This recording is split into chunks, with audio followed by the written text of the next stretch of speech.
और हम एनडीए के पुराने सहयोगी हैं और विश्वासी सहयोगी भी हैं।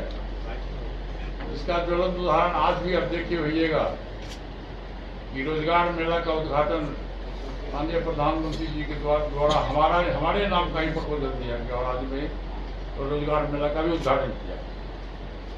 मार्केट में कुछ गलतफहमी है, जो प्रेस मीडिया के साथी हैं, आज वहाँ कुछ लोग बोल रहे थे कि अपनी पार्टी में टूट है। अरे पार्टी में कहाँ टूट है? हमारे पार्टी में 5 सांसद हैं, 3 सांसद यहाँ मौजूद है, एक मिश्रा है, 4 है, एक श्रीमती बीना देवी।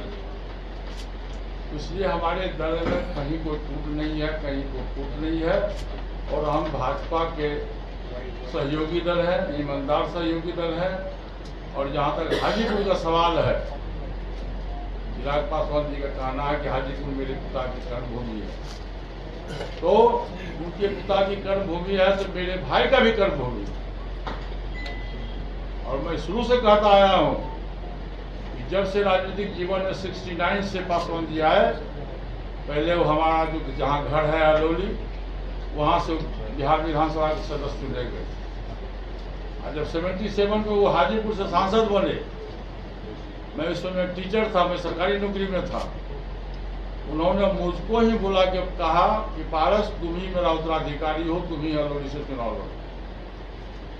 और मैं अलौली से चुनाव लड़ा भाई साहब, और 7 बार अलौली विधानसभा से मैं विधायक बना।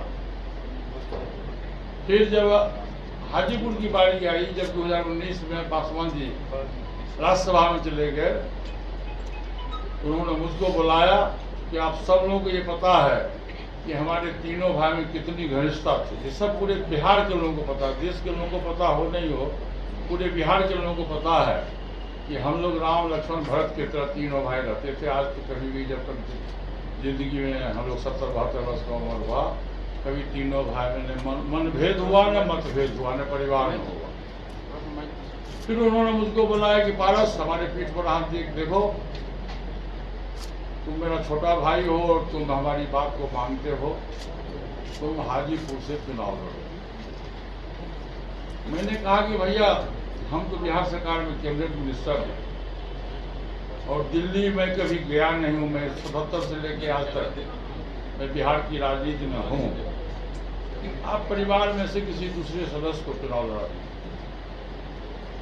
मैंने नाम लिया कि आप चिराग पासवान जी को लड़ा दीजिए, आप भाभी जी को लड़ा दीजिए। उन्होंने कहा कि नहीं, चिराग पासवान जमुई से सांसद है, वो जमुई से लड़ेगा। तुम हाजीपुर को 77 से लेकर आज तक तुम हाजीपुर को जानते हो। हाजीपुर हमारी माँ है और हमारा सपना है, हमारा सोच है कि मेरे नहीं रहने के बावजूद भी हाजीपुर में जो मेरा पूरा कार्य पड़ा हुआ है, तुम ही इस कार्य को पूरा करोगे। चिराग पासवान जमुई के सांसद है और जितना मुझको विश्वास तुम पर है, उतना परिवार के किसी दूसरे सदस्य पर नहीं। मैंने उनकी बात को काट नहीं सका, मैं चुनाव लड़ा और जिस दिन नामांकन हुआ उस दिन मैंने आप हाजीपुर के बहुत से हमारे कार्यकर्ता लोग हैं यहाँ, मैंने अपने भाषण में कहा था कि मैं हाजीपुर से चुनाव लड़ना नहीं चाहता था, लेकिन बड़े भैया का आदेश है और पार्टी का निर्देश है कि मैं चुनाव लड़ रहा हूँ। ये चुनाव में मेरा प्रमोशन नहीं हो रहा, मेरा डिमोशन हो रहा, क्योंकि मैं बिहार सरकार के कैबिनेट मिनिस्टर हूँ। तो उसमें पत्रकार साथी ने हाजीपुर में सब लोग लिखे अखबार में कि पारस जी चुनाव हार मान ली, पहले दिन मान ली, इसलिए उन्होंने इस तरह की बात कही। लेकिन नहीं, वो बात नहीं था। बात है राजनीतिक और वसूल की बात है।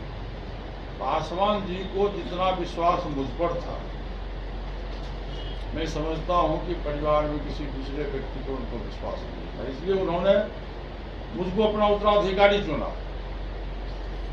इसलिए भाई साहब, मैं आप तमाम लोगों को ये आगाह करना चाहता हूं कि चिराग पासवान जी और बसुमती कुमार पारस का जो गला में गला मिलते हुए आप देखे हैं, वो एक रिश्ता अलग है, राजनीति का रिश्ता अलग है। चिराग पासवान अपने जगह पर है, मैं अपने जगह पर हूँ, लेकिन हाजीपुर से मैं चुनाव लड़ूंगा, इसको दुनिया की कोई ताकत नहीं रोक सकता। और मैं पहले भी कह चुका हूँ जब तक राजनीति में जिंदा रहूंगा, मैं एनडीए गठबंधन का पार्ट रहूंगा, सहयोगी दल रहूंगा, और मैं जब तक राजनीति में जिंदा रहूंगा, मैं हाजीपुर की जनता की सेवा करता रहूंगा।